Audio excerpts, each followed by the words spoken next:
अस्सलामुअलैकुम, welcome back to my channel SK world. उम्मीद है आप सब खैर खैरियत से होंगे। तो जनाब आज हम बनाने वाले हैं इतने ढेर सारे बिस्किट, वो भी 2 फ्लेवर में। सबसे अच्छी बात तो ये है कि इन बिस्किट्स को बनाने के लिए ढेर सारे सामान की जरूरत भी नहीं पड़ेगी। सिर्फ 3 चीजों के साथ इतने खस्ता, इतने खूबसूरत और इतने मजेदार बिस्किट बनाएंगे, वो भी बगैर अवन के। यकीन जानिए इतने मजेदार बिस्किट्स बन के तैयार होते हैं। एक बार अगर आप इसे बनाएंगे तो बेकरी से बिस्किट्स लेना छोड़ देंगे। तो चलिए जल्दी से बढ़ते हैं रेसिपी की जानिब। इसे बनाने के लिए सबसे पहले हमें चाहिए हाफ कप चीनी, 3 से 4 अदद इलायची जिसे मैंने दरदरा सा कूट लिया था, और इसके साथ ही मैं इसके अंदर शामिल करूंगी हाफ कप घी। याद रखिएगा हम इसके अंदर मक्खन नहीं डाल रहे, घी डालेंगे, क्योंकि घी के अलावा आप इसके अंदर ऑयल नहीं डाल सकते, क्योंकि ऑयल में बिस्किट्स जो है वो टूट जाते हैं। तो ये स्टेप तो बिल्कुल भी स्किप नहीं कीजिएगा। हैंड विस्कर के साथ इसे इतनी अच्छी तरह से मिक्स करना है कि जो इसका कलर है ना वो व्हाइट होने लग जाए। थोड़ी ही देर में घी और चीनी का कलर चेंज हो जाएगा, यानी कि 5 मिनट लगेंगे इसे मिक्स करते हुए। इसके साथ ही मैं इसके अंदर शामिल करूंगी 1 कप मैदा। थोड़ा सा मिक्स करेंगे और मिक्स करने के बाद इसके अंदर मैं शामिल कर दूंगी 1 टीस्पून के करीब बेकिंग पाउडर। बेकिंग पाउडर डालने के बाद हाथों की मदद से इस तरह से गूंदना है जैसे हम आटा गूंदते हैं। बहुत ज्यादा हार्ड डो इसकी नहीं बनानी और ना ही बहुत सॉफ्ट। तो यहाँ पर ये बहुत अच्छी तरह से मैंने इसे गूंद लिया है और एक पेड़ा सा बना के मैं इसे रख दूंगी रेस्ट पर सिर्फ 10 मिनट के लिए। तो दूसरी तरफ मैं यहाँ पर ले रही हूँ एक बेकिंग ट्रे। इसे ऑयल से अच्छी तरह से ग्रीस कर लेंगे और उसके बाद इस ट्रे के ऊपर मैं लगा दूंगी बटर पेपर, और बटर पेपर फिक्स करने के बाद इसके ऊपर ऑयल फिर से लगाना है, यानी कि इसे ग्रीस करना है। अगर आपके पास बटर पेपर नहीं है तो आप इसके ऊपर मैदा डस्ट कर सकते हैं।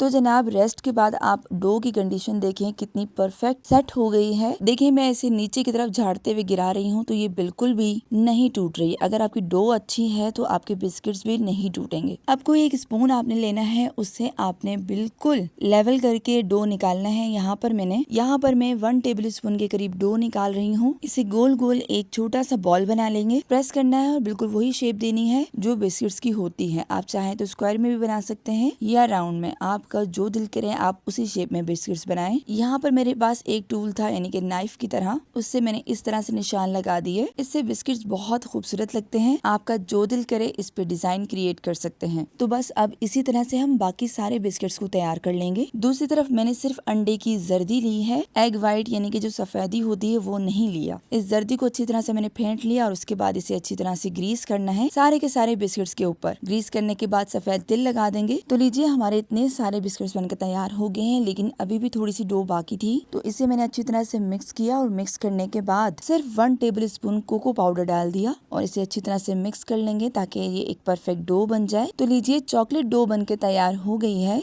बिल्कुल उसी तरह से बिस्किट्स बनाएंगे। छोटी सी बॉल बनानी है, उसके बाद इसे प्रेस करना है और कोई भी पसंद का डिजाइन बना लेंगे। याद रखिएगा ये जो कट है ना, ये आपने बिल्कुल हल्के से लगाने हैं, ज्यादा डीप नहीं लगाने, वरना जो बिस्किट्स है ना जब ये राइस होंगे तो ये टूटने लग जाएंगे। तो बस एक ट्रे रखेंगे, उसके ऊपर बटर पेपर लगाएंगे और ये सारे के सारे बिस्किट्स उसके ऊपर रख देंगे। अंडे से ग्रीस करना है और तिल लगा देंगे। आप चाहें तो चॉकलेट चिप भी लगा सकते हैं। तो ये देखिए जनाब हमारे दूसरे फ्लेवर यानी कि चॉकलेट फ्लेवर के भी बिस्किट बनकर तैयार हो गए हैं। अब बारी आती है इनको बेक करने की, जिसके लिए मैंने यहाँ पर ले लिया है 1 अदद तवा और उसके ऊपर इस तरह का जालीदार स्टैंड रख देंगे और इसके ऊपर हम रख देंगे बिस्किट्स की ये ट्रे और कोई एक पतीला इसके ऊपर कवर करके रख देंगे। और सेम मेथड जाएगा चॉकलेट फ्लेवर के बिस्किट्स को बेक करने का, और इन्हें बेक करने की टाइमिंग है तकरीबन 30 मिनट। लेकिन मेरे बिस्किट्स जो है 20 से 25 मिनट में तैयार हो गए थे। तो ये देखिए जनाब माशाल्लाह अल्हम्दुलिल्लाह बगैर अवन के कितने परफेक्ट बिस्किट बनकर तैयार हुए हैं। आप कलर चेक करें, कलर से ही ये इतने कमाल के लग रहे हैं। और इसे उठाना यानी कि ट्रे से निकालना बहुत आसान है। जब आपके बिस्किट्स अच्छी तरह से अंदर तक बेक हो जाएं, तो आप हल्का सा बटर पेपर को हिलाएंगे तो बिस्किट जो है अपनी जगह को छोड़ देंगे। तो यहाँ देखिए मैंने आपको फ्रंट से और बैक से दोनों कलर के यानी कि दोनों फ्लेवर के बिस्किट्स दिखाए हैं। देखिए ये कितने अच्छी तरह से बेक हुए हैं और आपको यकीन नहीं आ रहा होगा कि हमने बगैर अवन के बनाए हैं। यकीन जानिए ये इतने खस्ता, इतने मजेदार कि मुंह में जाते ही घुल जाएं। मेरी आज की रेसिपी अगर आपको पसंद आई है तो जरूर लाइक कीजिएगा, शेयर कीजिएगा, चैनल को जरूर सब्सक्राइब कीजिएगा। मुझे दीजिए इजाजत। अल्लाह हाफिज, फी अमानिल्लाह।